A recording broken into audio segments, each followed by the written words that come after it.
Assalomu alaykum barchaga, sizlar doktor Serdor. Bugun bu videoda bosh aylanish haqida gaplashamiz. Bemor bosh aylanyapti deganda nimani nazarda tutyapti? Quyidagi holatlarni bemor bosh aylanyapti deb tasvirlashi mumkin. Birinchisi, rostdan bosh aylanish hissi, ya'ni vertigo.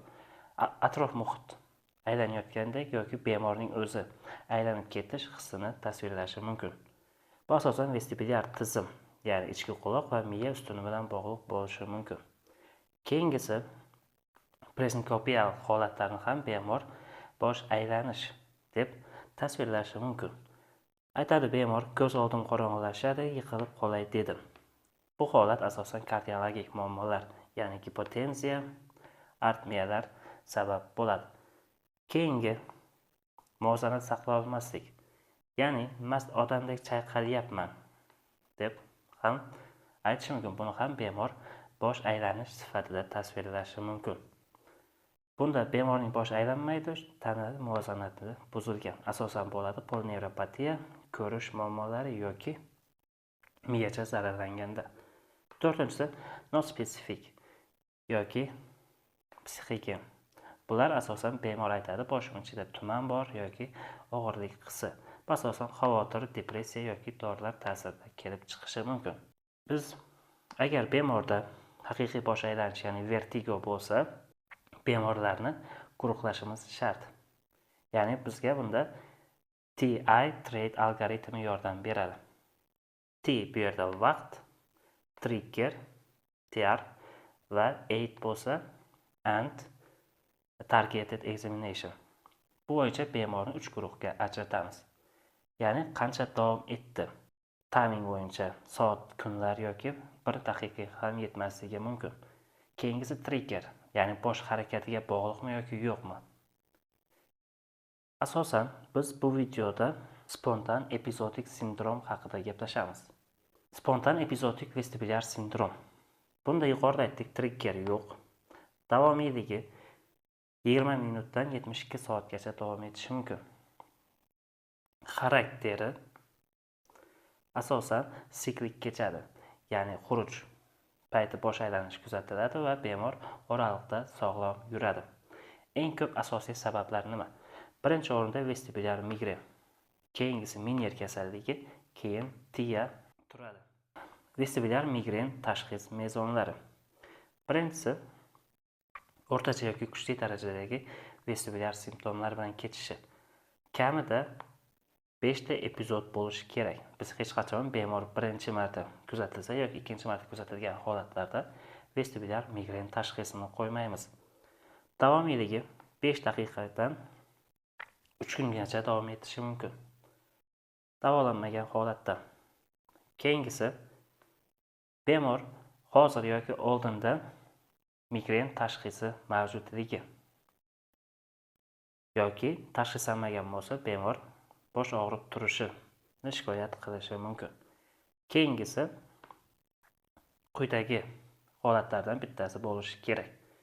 Migrenga xos bosh og'riq, ya'ni bir tomonlama pulsatsiyalovchi va harakatda kuchayuvchi yoki fotofobiya va fonofobiya ikkalasi birgalikda kelishi kerak yoki vizual aura. Keyin albatta boshqa kasalliklarni inkor etishimiz kerak. Menier kasalligi, TIA va vestibulyar nevritni. Menier kasalligi, bunda bemorning ichki quloqda endolimfa suyuqligining oshib ketishi klinik triada bilan kechadi. Asosan bosh aylanishi va odatda 20 minutdan 12 soatgacha davom etishi mumkin. Eshitish pasayishi va quloqda shovqin va to'lib qolish hissi. Diagnostika uchun albatta tonal audiometriya o'tkazishimiz kerak. Menier kasalligi, agar Menier kasalligini biz tashxislasak, ya'ni nevrolog tashxislasa, biz buni lor mutaxassisga jo'natganimiz ma'qul. TIA, ya'ni vertebral bazilyar havzasida kechadigan TIAlar.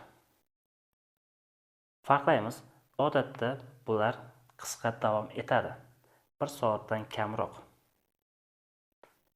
Lekin biz TIA tashxisini qo'yishimiz uchun 1 soatdan ham cho'zilishi mumkin, lekin odatda ko'pchilik uchraydigani 1 soatdan kamroq davom etadi. Keyingisi bir o'zi izolyatsiyalangan holatda kelmaydi. Ya'ni D qoidasi. Diplopiya, dizatriya, disfakiya, dismetriya kabi belgilar bilan birga keladi. Keyin bemorning profiliga qarashimiz kerak. Ya'ni ABCD shkalasi nima?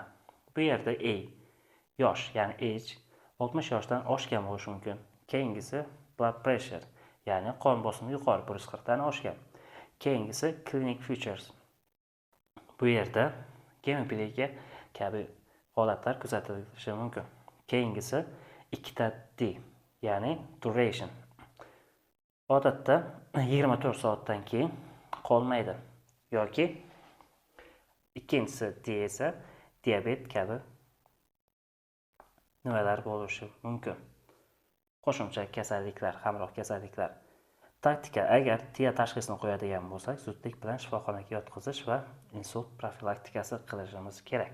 Chunki TIA tashxisi, ya'ni vertebra baziliar havzada qo'yilgandan keyin 10-15% holatda profilaktika qilinmasa, insult o'tkazish ehtimoli yuqori. Ya'ni insult o'tkazish ehtimoli 10-15% bemorlarda uchraydi 90 kun ichida. Vestibulyar migrenni davolash. Biz bunda asosan up-to-date tavsiyalar asosida tayanamiz. Bizga qachon davolashimiz kerak deydi. Birinchisi, xuruj 30 daqiqadan uzoq davom etsa yoki kuchli ko'ngil aynish va kuchli bosh aylanish belgilari bo'lsa, biz ya'ni farmakologik terapiya o'tkazamiz. Birinchisi antigistamin, meklizin, difenigidramin, birinchi qator dorilar. Bular birinchi 2 soatda metanoliz bo'yicha benzodiazepamdan ko'ra samarali dori va nojo'ya ta'siri kamroq. Agar bemorda ko'ngil aynish, qusish holatlari bo'lsa, albatta qusishga qarshi proxloroperazin va ontosetron qo'llashimiz mumkin. Bemorga antigistaminlar ta'sir qilmagan holatda keyingi qatordagi esa benzodiazepam qo'llashimiz mumkin ekan. Bu dorilar faqat o'tkir xuruj davrida qo'llaniladi. Ya'ni uzoq qo'llanishdan tiyilishimiz kerak yoki tez-tez qo'llashdan. Keyin faqat dori bilan emas, hayotiy nimasini izga solishimiz kerak, ya'ni tartibga solishimiz kerak. Birinchisi uyqu gigiyenasi. 8 soat, ya'ni bir xil vaqtda uxlash kerak. Keyingisi ochiq havoda mashqlar bo'lsin. Keyingisi och qolmasligi kerak. Tez-tez ovqatdan turish kerak, ya'ni gipoglikemiya ham kuchli trigger hisoblanadi. Nimadan bemor tiyilishi kerak? Ya'ni triamin, pishloq va vino mahsulotlaridan. Keyingisi kofein va glutamatni cheklash zarur. Keyingisi stress. Stressni ham nazorat qilishi kerak. Endi vestibulyar reabilitatsiya nima? Odam tanasini muvozanat saqlash uchun asosan 3 ta sistemadan foydalanadi. Birinchisi vestibulyar sistema, ikkinchisi ko'rish, uchinchisi esa ya'ni propriotseptorlar. Agar bizda vestibulyar tizim shikastlansa yoki vestibulyar tizimda muammo bo'lsa, biz qolgan ikkitasini kuchaytirishimiz kerak. Ya'ni ko'rish va propriotseptorlarni. Bu shunga asoslangan. Buning videosini YouTube'dan VOR 1 va 2 deb qidirsangiz chiqadi. Qanday mashqlarni bemorga tavsiya qilishimiz kerakligi. Profilaktik davo. Albatta, migren xurujlari oyiga 2 tadan ko'p bo'lsa va og'ir kechsa, ya'ni bemor xuruj payti ish faoliyati keskin cheklanadigan bo'lsa, biz profilaktika davo o'tkazishimiz kerak. Lekin vestibulyar migren bo'yicha dalillar cheklangan. Ya'ni hech bir dori boshqasidan ustun ekanligi isbotlanmagan. Albatta, dorilarni tanlashda yo'ldosh kasalliklariga ham va nojo'ya ta'sirlarni ehtimolga olishimiz kerak. Asosiy guruhlar biz foydalanamiz: beta blokatorlar, antikonvulsantlar va antidepressantlar. Beta blokatorlardan asosan propranolol boshlang'ich doza kuniga 60 mg dan boshlanadi. 2-3 haftadan oshirib boriladi dozasi va maksimal doza 240 mg ni tashkil etadi. Albatta, e'tiborga olishimiz kerak, astma, depressiya yoki yurak yetishmovchiligi kabi belgilar bo'lmasligi kerak bemorda. Antidepressantlar.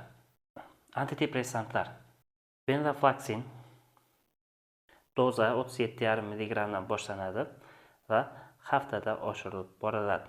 Maksimal doza 150 mg. Keyingisi amitriptilinni ham qo'llashimiz mumkin ekan. Uyqudan oldin 10 mg dan boshlanadi, maksimal 100 mg gacha. Nojo'ya ta'sirlarni ham e'tiborga olishimiz kerak. Og'iz qurishi, qabziyat, ortostatik gipotenziya. Yo'ldosh kasalliklariga qarab tanlash. Xulosa: birinchisi, gipertoniya bo'lsa, albatta beta blokatorda qo'llaganimiz ma'qul. Vazn ortishda muammosi bo'lsa, topiramid. Depressiya yoki xavotir bo'lsa, venlafaxin. Uyqusizlik yoki surunkali og'riq bo'lsa, amitriptilinni. Tug'ish yoshidagi ayollarda esa buni valpratni qo'llamasligimiz kerak.